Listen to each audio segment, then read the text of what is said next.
Hi everyone, welcome back to Grow Roots. This is Shannon and welcome to my June 2024 front garden tour. Oh my goodness, I just absolutely love what the garden is looking like right now. It's just way beyond my expectations.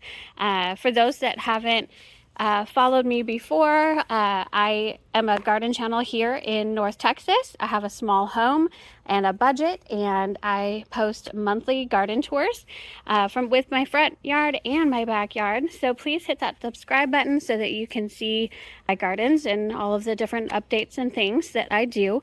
But here is Gummy. She is our new Anatolian Shepherd mixed puppy. Gummy, hey. Hello, sweet baby. Hi. Say hi to everybody. Oh, look at her. She is just precious, but she is keeping me on my toes for sure. But here we are. This is my front garden in June, just the very beginning of June 2024. I may end up doing another garden tour in a couple weeks just because I think things are going to be changing so much that yeah, you're going to want to see it. But I'm going to start right here. This is so funny. This is our little garden goose. We call her Silly Goose, but she is actually perfect as a little leash holder for Gummy. Gummy wants to be with me at all times. She can see me from my front door. And so if I was out here doing this garden tour without her, she would just be absolutely beside herself. So I'm letting her hang out with me.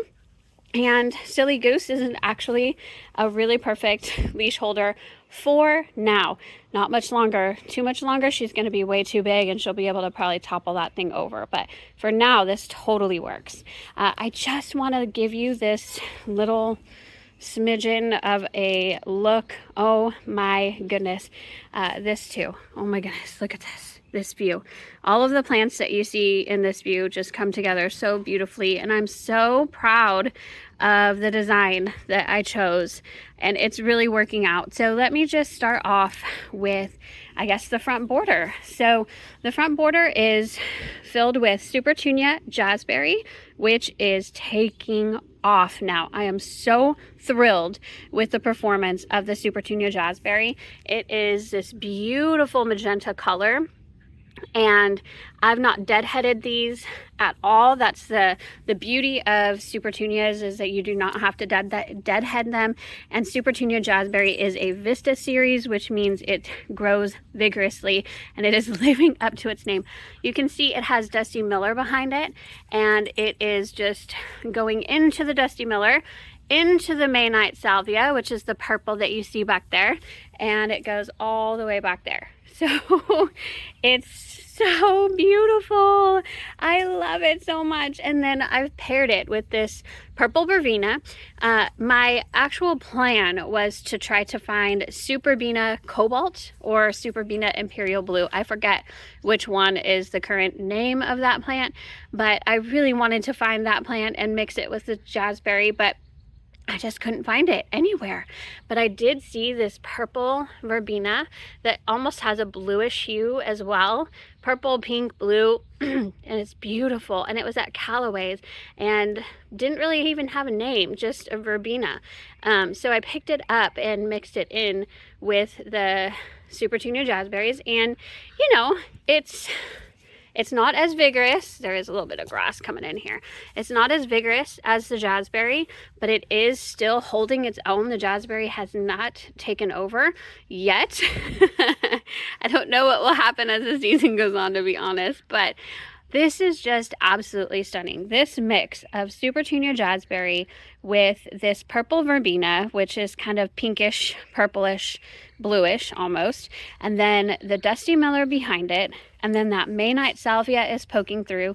The Maynite Salvia isn't in like its glory any longer. It's coming out of bloom a little bit and reflushing itself for its second bloom. So, but it's still glorious and magnificent, and it's just whoo. Okay, so yeah, so the Super Tunia Jazzberry and the purple verbena and the Dusty Miller, that's just all kind of my front border. And then coming up behind the front border of the Jazzberry Dusty Miller, I do have a pocket here of May Night Salvia. And again, it's kind of coming out of bloom.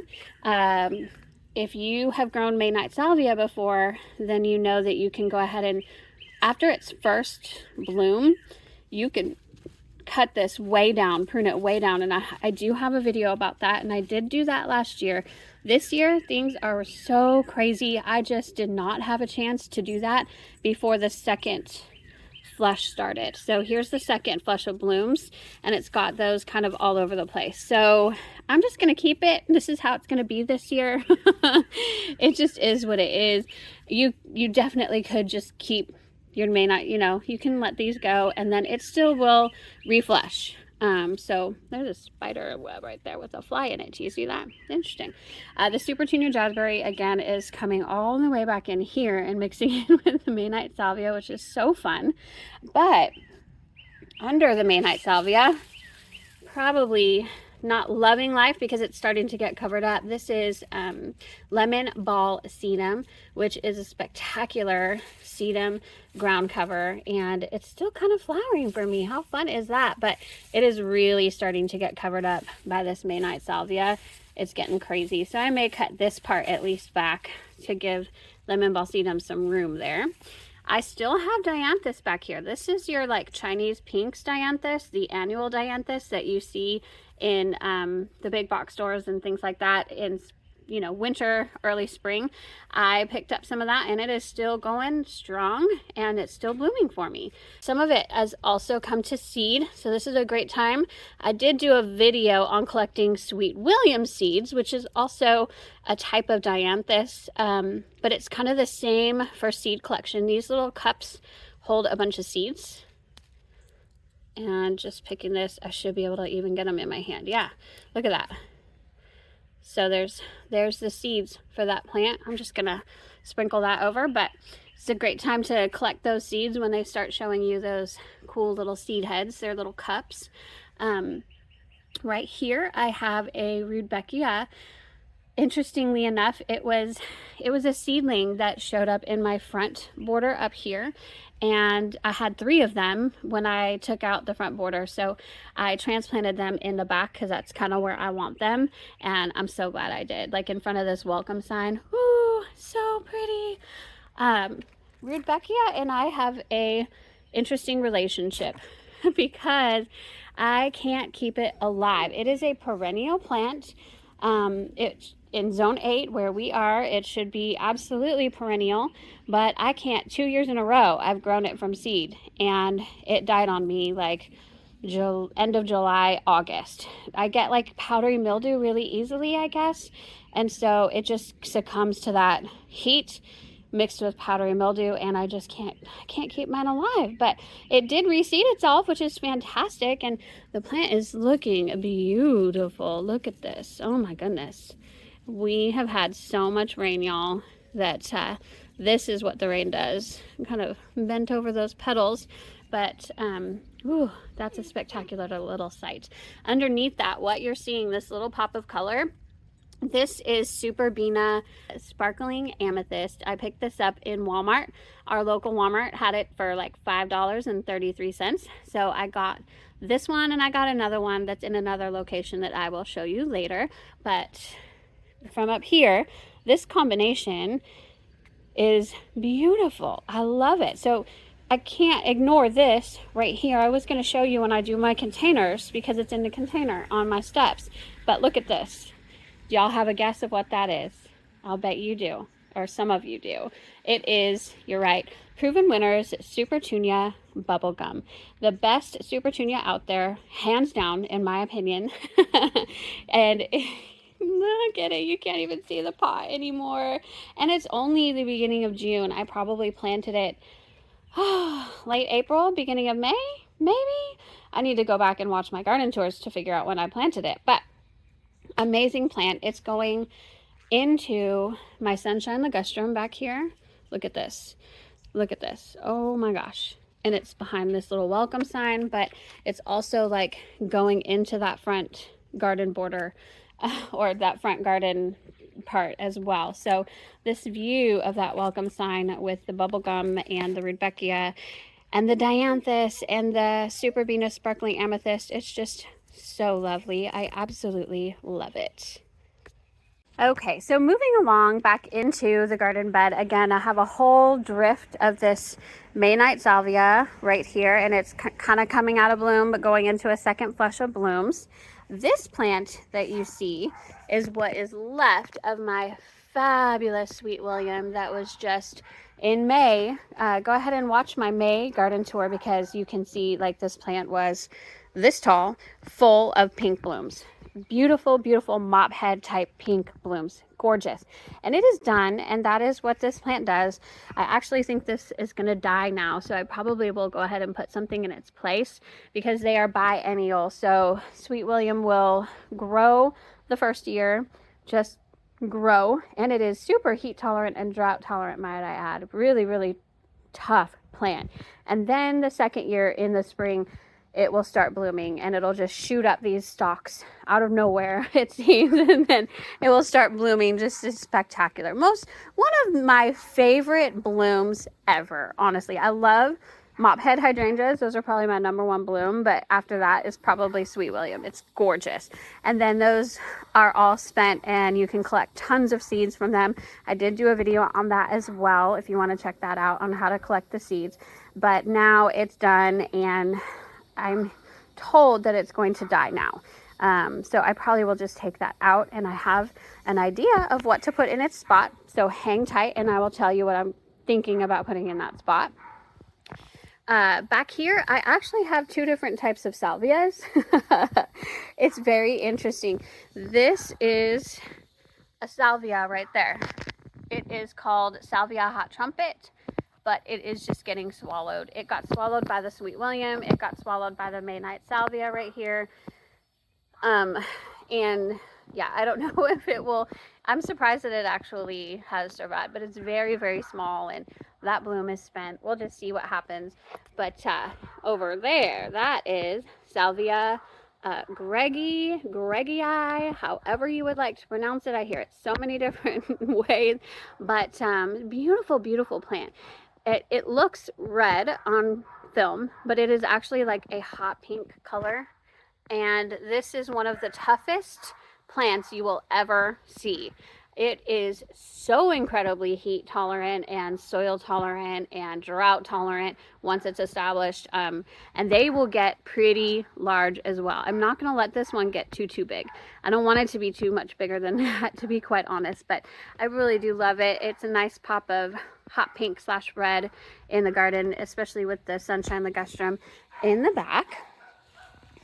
Here I have a daylily, and she only has one bloom for me right now. I've had multiple blooms at a time this year, but kind of coming out of that like multi-bloom phase, although I do have a bloom stalk right there that's coming up. But beautiful, beautiful pink, peachy color with yellow in the throat there, and it's just, this one is almost spent as well, but it is a beautiful, beautiful daylily. I love this one. Another Maynite salvia is down there. And then, let's see, there is another Rudbeckia seedling. So that's the second Rudbeckia seedling that I have. Ooh, look at that wasp. He's icky looking. But here's that vine that is the bane of my existence that I have pulled so much of, but they keep on coming. Do you see them coming down there? It's crazy. So behind that, I actually have a daylily, a different type of daylily, and honestly, I can't remember the name. It is a red color. It's beautiful, and I think it has a yellow throat or an orange throat, but it is doing quite well and getting ready to really, really bloom for me. So it's only had one bloom so far on June 1st. So you see that purple bloom right there.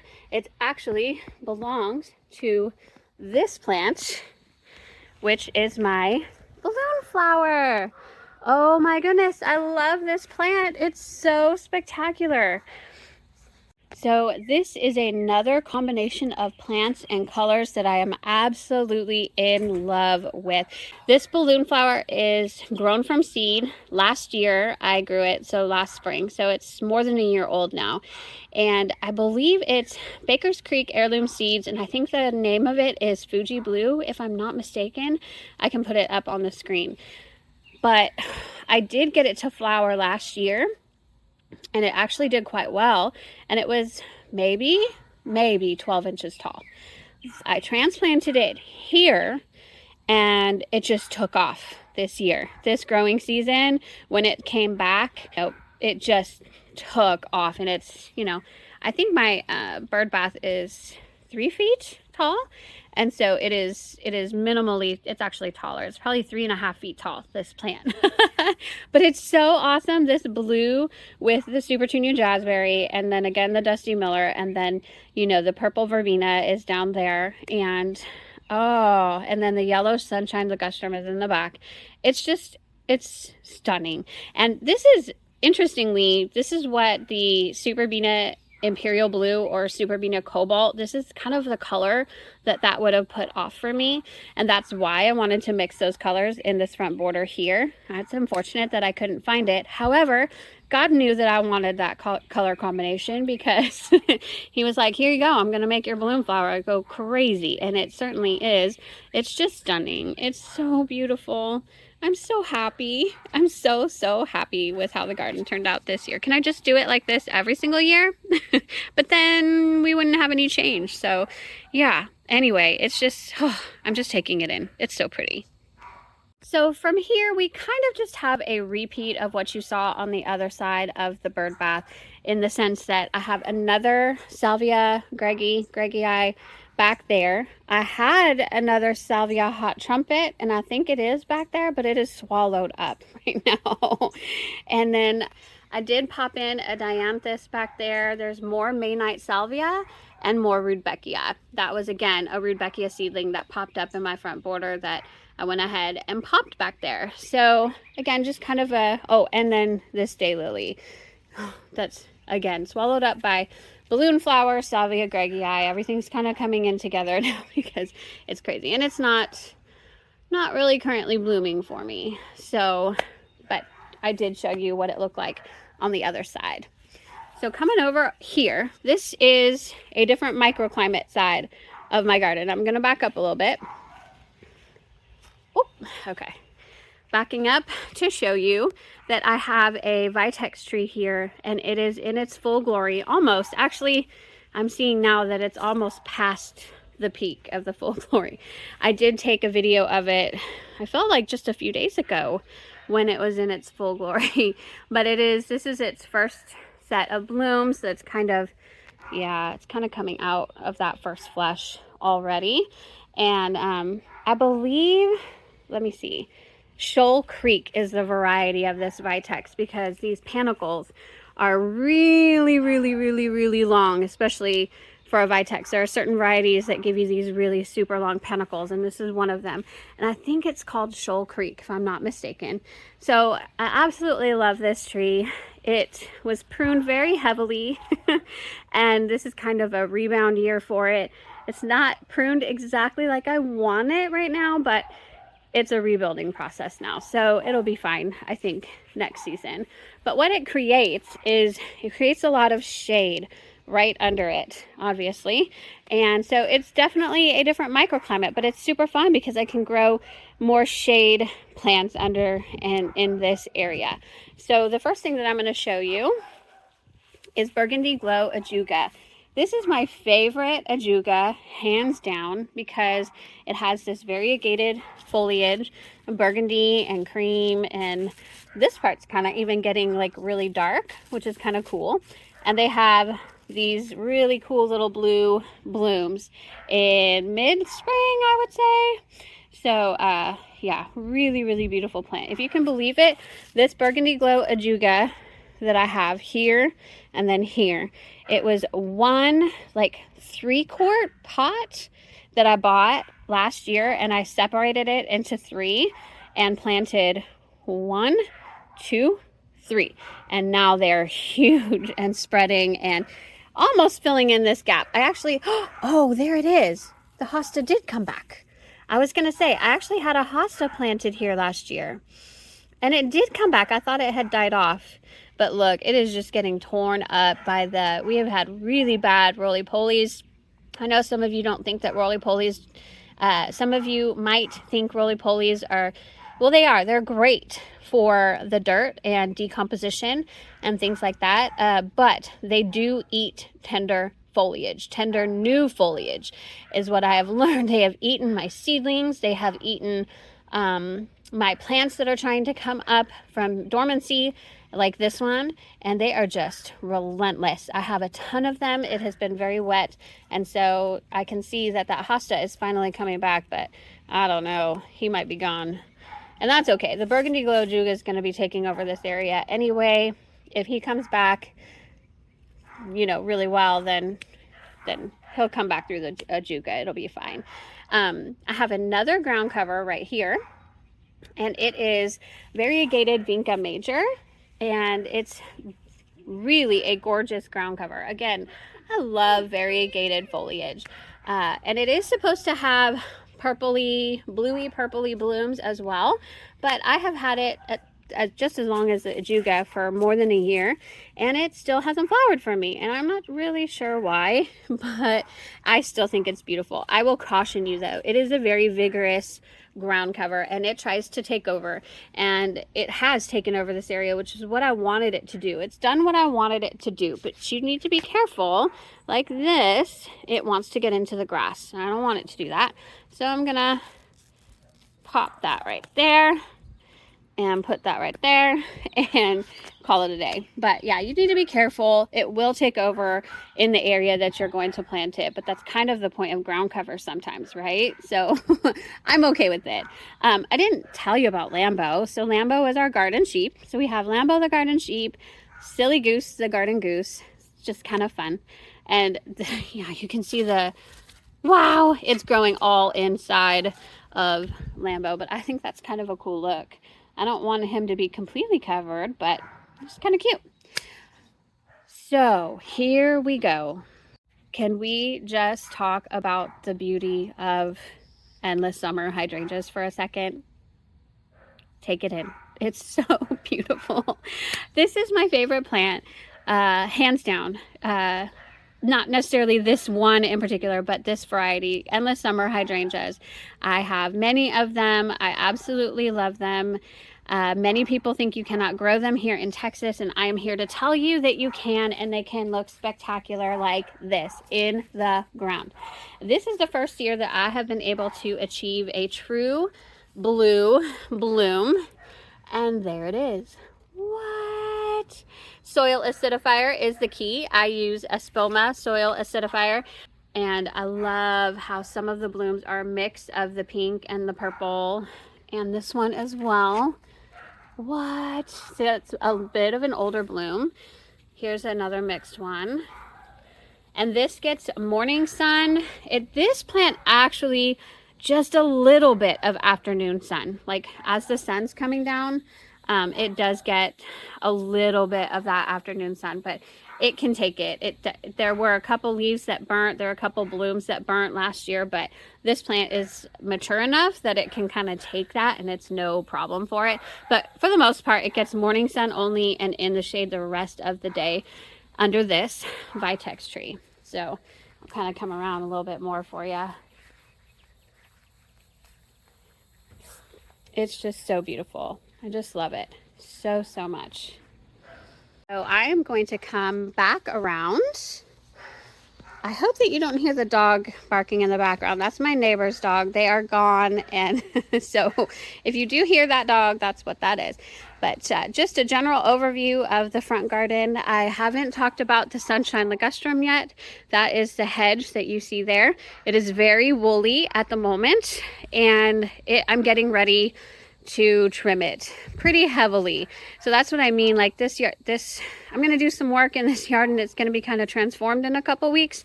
So I may do another garden tour. I don't know. But when I do prune it, I'm thinking of tree forming it. I'm still undecided on that, but I do love, love, love this plant. It is spectacular.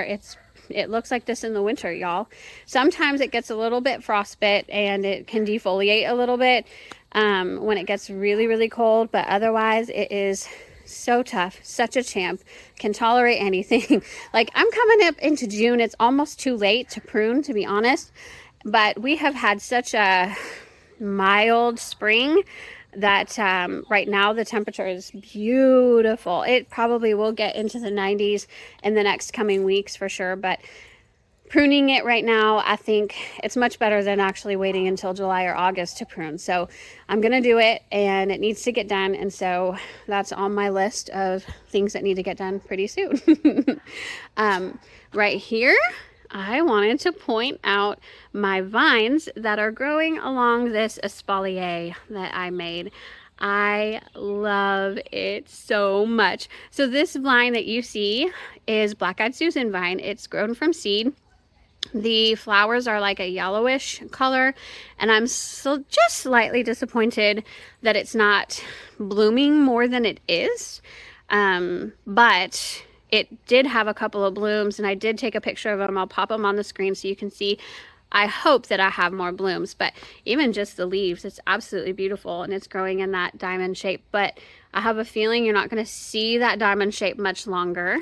And then it has reached the top, and my vision is that it would go over. We have some nails, so I'll just kind of train the vine to go along and be held up by those nails and go to the middle there. And then I have another one growing on this side that I am hoping is going to grow all the way up. It's a little bit further behind than the other one, and I want it to kind of meet in the middle. And then I'm gonna have this vine entrance. I think it's going to be spectacular if it comes to fruition. So far, so good. I'm so happy about it. But this one is more of a mix. I have Blue Pickety Morning Glory right here, and so it's growing like this. And then on the other side is Black-Eyed Susan vine. I have it planted over there in the ground. So I have that same thing in that other container. The Blue Pickety Morning Glory just isn't doing as well in that other container. So it's just mainly the Black-Eyed Susan vine that is winning the race right now, for sure. So here is my 3-tier planter, and I am pretty excited about it this year as well. Hasn't worked out exactly to plan, and I'll tell you why, but let me start at the bottom. So this is variegated liriope, and I love it. I've always had my eye on variegated liriope, and I finally found some. Well, they're everywhere, to be honest, but I finally got some and planted it here. I had mums here last year, and they just got really, really, really big, and then they would like flop over in the middle, so wasn't loving them too much for the space. It was just too much, so I took those out, put in liriope. And then earlier this season I had a 2 bluebonnets that were planted here. Gummy's trying to eat my plants. Look, oh my goodness, now she's eating me. But I had 2 bluebonnet plants here, and they are so they're so pretty. Mine are still somewhat at the very end of their bloom, but also you see they're creating these little seed pods. They're not ready yet, but I'm gonna let nature take its course here, and I'm gonna let them completely die back. You can see this seed head's probably pretty close. The seed heads will just all of a sudden pop, and then the seeds will pop out. And I want this bottom area to be full of bluebonnets next year. That would be really, really cool if it happens. So yeah, there's the hope there. Planted on the bottom tier. So here is where things did not come exactly to fruition the way that I wanted it to here. This plant, and this is why I kind of want to do a later June garden tour too. It's out of bloom. This is Superbena Peachy Keen, and I don't think there's a single one that actually has a bloom right now, and I don't even see any new ones. Oh yeah, there's a new one coming right there, but not many. And so I need to kind of deadhead these, to be honest, and make sure that it blooms more for me. I think it's growing new blooms right there. But I also had, didn't I have, yes, I had Super Bell's Yellow planted in with it, and it was absolutely beautiful. This peachy color with the yellow color, a bright pop of yellow, and I had Super Bell's Yellow, like 2 of them down here and 2 of them up here, and they just completely died. This particular 3-tier planter tends to get really, really wet. I mean, we've had so much rain, and Super Bells really likes well-draining soil, which I thought the cocoa fiber would really help in that, but I just haven't been super successful with Super Bells in this 3-tier planter, so I'm not going to do that next year. I've tried 2 years in a row. Both years they haven't been super great, so all of my Super Bells died, and that's gonna be it. I did pick up some yellow wave petunias and put those in, but yeah, they're just kind of there. And then on this second tier, these are doing fabulous, pretty fabulous. Supertunia persimmon. And this is a plant that I think I'm gonna go ahead and cut back right now while the temperatures are fairly mild. Fertilize it like crazy and see if I can reflush it when it gets hot, so that it kind of has a new growth to contend with the heat as opposed to this older growth that's already kind of tired. So yeah, but it has done fabulously, and I have been fertilizing it every week to week and a half ish, and yeah, just really beautiful. And then up on top here you can see some of the Superbena Peachy Keen that is in bloom. So this is what the bottom tier is supposed to look like. And again, it's kind of coming out of bloom. I deadheaded this. This one I have been good at deadheading. That's why this one I think still has blooms and the other one doesn't, because I haven't deadheaded the bottom. There you go. And that's the thing with verbena. Whether it's Superbena or regular verbena, they're gonna kind of bloom for you, and then they're gonna come out of bloom. And you can deadhead them and they will reflush, but in the meantime, it kind of looks like that, you know? And that's okay by me. This is a spectacular plant. I love the colors in this plant. I wish I had more yellows. Again, I put in some wave petunias here, but they're just not doing the best. Everything in containers is kind of struggling because it's been so wet. I will pop a photo on the screen because it shows how much rain we have gotten here in the DFW area. I think this spring we are 8.5 inches over what we are normally at this time of year, and I think for the spring even it was 8 inches in excess of what we normally get in a spring. We probably have had even 4 to 5 inches just this last week. It's been insane. So yeah, I'm going to show you some more containers that are really kind of struggling, and you'll see. But anyway, I'm happy with this 3-tier planter, and I'm super happy with the Supertunia persimmon. It has done really well for me 2 years in a row, so it's an excellent Supertunia to pick up. Yeah, and then of course I already talked about the vine, so I'm going to move on. We talked about Supertunia bubblegum, and this Supertunia bubblegum is doing fantastic. And then I also have Supertunia lovey-dovey, which is planted here. And this is definitely more of a part sun location, this right here. So Supertunia lovey-dovey, I planted this in a part sun 2 years in a row. And I also planted one in full sun, and the full sun one is already dead. So I do think Supertunia lovey-dovey is fantastic and beautiful and does amazing, except that I really do think here in North Texas, because we have a different growing environment, y'all. Here in North Texas, I think lovey-dovey needs a part sun location for sure. So yeah, and then another one that's planted here. This is and I probably shouldn't even touch it. It's okay. I did this before and it was fine.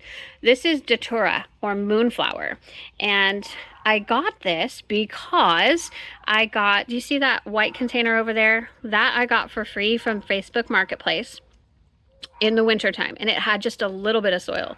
So it came to like there with soil. And when spring came, 2 seedlings started growing in it. And I thought, I wonder what she had planted there, because whatever it is reseeded itself, and I want to see what it is. So I grew them right here. And one of them was just a weed, but this one I was like, this is something. And I waited and I waited, and I've never seen this plant, and I've confirmed it on some plant pages, and Google has confirmed it. This is Datura or moonflower. And I've been told to move it because it doesn't want a part sun location. It wants full sun. So this is actually what I am thinking about. I'm thinking about transplanting it, taking that Sweet William out that is over there in full sun, and then seeing how the moonflower does. The other thing that will do is take it away from my puppy, and because moonflower is very poisonous to people, to dogs, to cats. Like some things say not to even touch it, like I just did. So, but I've touched it before and I've been fine. I think people have skin reactions if they touch it, and I don't typically have skin reactions to plants, to be honest. So I think I'll be fine. But yeah, moonflower, beautiful, beautiful white flowers that bloom at night. And so really a spectacular plant. I'm kind of looking forward to that. And then I'm going to back up so that you can see my limelight hydrangea that is formed into a tree form, as you can see down there. And this is its third season. So the first 2 seasons are definitely building seasons for limelight hydrangea tree forms. You basically, the first season, you just get one panicle, and you let that grow straight, and you cut all of the rest off. Or actually, maybe this is its 4th season. The second season, you let it kind of grow 4 panicles from there, but you cut all of the rest off. These are like the supporting branches, right? And then, yeah, this is the 3rd season.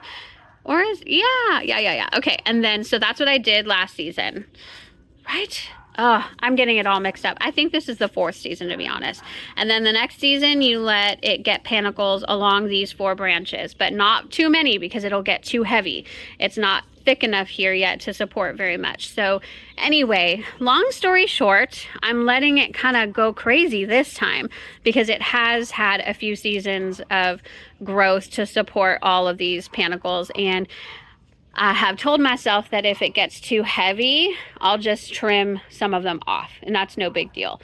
But what I have seen as a result is I don't have very many blooms on this quite yet. So here's the first one. Ooh, so beautiful. This is another plant that I really, really, really love. So there's the first bloom. I have another one forming here. I have another one forming here. But I think that's it. I only have a few. Oh, this one's going. Okay. Maybe they're just really late. But see, a lot of these are just not forming. And you know what? That's okay. Because what happens is in the rain, it weighs the plant down. And I don't want it to have too much stress or weight on it. So it's okay if these aren't completely blooming, which they're not. It's so interesting. So I may only have 4 blooms on it. And also, again, this is a parts on location, so that could have something to do with lesser blooms as well. Here's another view for ya. That panicle hydrangea with and the summer hydrangea in the background. Woo-hoo-hoo. I'll get to that one in just a moment, but let me show you this guy real quick. This is one of my porch containers, and this little trellis here is actually a plant stand that I put in there. So I have, this is Tradescantia zebrina growing here. This is a house plant for me, and then these are just cuttings that I put in there, and they are growing like crazy. They love that spot. And then down here I have English ivy, variegated, and I have some dianthus growing in there. I love it.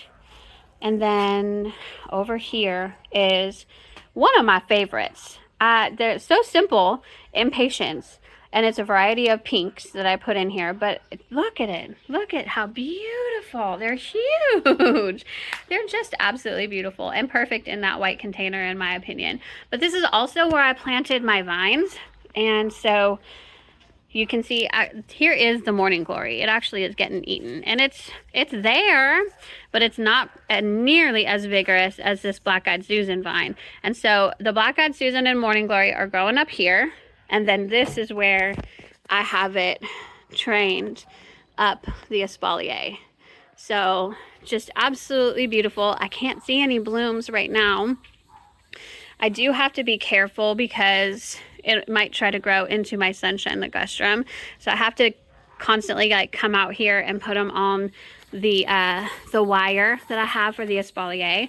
But it's just, I'll show you again. It's so pretty.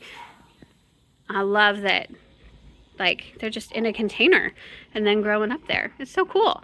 So love that container. I will do impatiens on my porch from now on. They're just beautiful. And then I have another container with the English ivy, which, by the way, the English ivy is evergreen here in North Texas. So it's stunning in the winter time. It looks like this in the winter. And it's just, I've made this bamboo trellis. Really, really enjoy that. So there's that. And then I'm gonna turn around for you so that you can see my endless summer, my old one, my Big Daddy. I call it Big Daddy. It's not the actual Big Daddy variety, but that's just the nickname I have for it. But wow, I probably have 50 blooms or more on this plant this year. And you can see they are starting to turn green. So on our garden communities on Facebook, I'm seeing so many posts of people like, what's happening to my hydrangea? What can I do to make it look better? Well, it's no big deal. The leaves look fine. It's just the blooms are getting older. And a lot of people will deadhead them at this time. And you absolutely can, but I'm going to leave them on because they will start turning colors as the season progresses. Poor little Gummy. She's like, I'm bored out here, Mom. Let's go. As the season progresses, so starting in probably late September, October, and then moving on towards November and December, they start turning pink and then magenta and then like a dark, deep purple magenta by November, December, and they're absolutely stunning. And the fact that I have about 50 blooms, like the plant is just covered with the blooms, I'm absolutely keeping these blooms. And I don't mind that they're green right now. I actually think they're quite pretty. I mean, I do prefer the blue color for sure. And then there are some newer blooms right here. So that's really pretty. The newer blooms are still absolutely beautiful. But I'm okay. Now this one is a little bit burnt. I'm not exactly sure why. This means too much sun on this, or that it was too much drought. One of the two. I have a hard time because my irrigation is hooked up to this, but it's on a Rockio system. So when we have a lot of rain, it skips the irrigation because it's thinking everything has gotten the rain. There's no need to water, and we have not really watered at all. I'm hand watering this guy at the moment because there is no irrigation right now. There's no need for irrigation for the grass or for our gardens at all. So I'm having to hand water the hydrangeas, and so they probably did dry out a little bit more, and that's actually probably why you see this bloom. This does mean something was wrong. It either means too much sun or a little bit of drought. So that's okay. The rest of the plant is looking fine, and I'm just thrilled with it. So over here is actually a variegated lace cap hydrangea. Absolutely stunning. However, I've never seen it bloom. I bought it, and it last year on clearance. No, it wasn't on clearance. They had a sale going on that day. So I bought that, and it wasn't blooming at the time because it was kind of past the blooms 2 years ago, not last year. And it did not bloom last year, but I figured we had a really, really hard freeze in the winter, and I figured that the blooms were just, the buds were damaged, and so I think that's why I didn't get blooms last year. I really thought I was going to get blooms this year. This is the year of the hydrangea because we had such a mild winter. We only had one cold snap, and it wasn't too bad at all. So I really thought this guy was going to bloom for me, and it didn't. But honestly, that's okay by me because it's really, really stunning, even without the blooms. I mean, look at some of this. Look at that variegation in the leaves. It's so beautiful. Absolutely beautiful. So if it never blooms for me, I'm okay. It's okay by me. I'm not getting rid of it because it's really quite lovely without blooms. I have a container here that is impatiens again, and then a Gerber daisy that's not currently blooming, but it's a pink Gerber daisy. And then I have another container here. I'm kind of getting in the light. This is a tricolor sweet potato vine, beautiful sweet potato vine, and it loves this spot. And then I have some impatiens and a begonia back there. The begonia is not doing super well. It's not blooming. It hasn't bloomed, but that's okay. It's pretty enough just with this sweet potato vine. And then I have one more container over here with Creeping Jenny. This begonia is flowering just a little bit. And yeah, I did have a purple sweet potato vine there, and it died. It's just a really tough spot. And there's Bear. Look, he's like, I want out too. Why did you let Gummy out? You didn't let me out. Because you're a good boy at the door. That's why. I give you a treat later, okay? Yes, I give you a treat. Okay.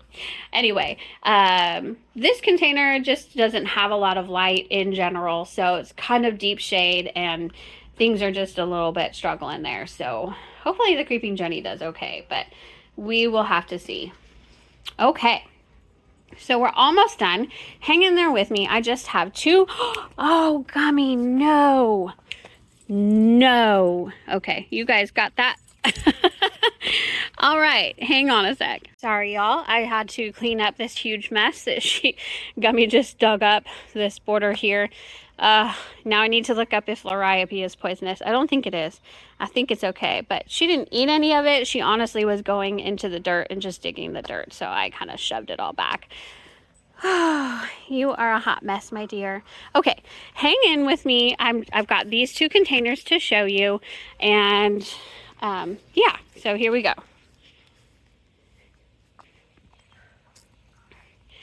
Let's get a different angle real quick, because the sun is at the end of the day, and so the sun is kind of just not the best angle. But here we go. That's much better. We've got a little bit of shade over here.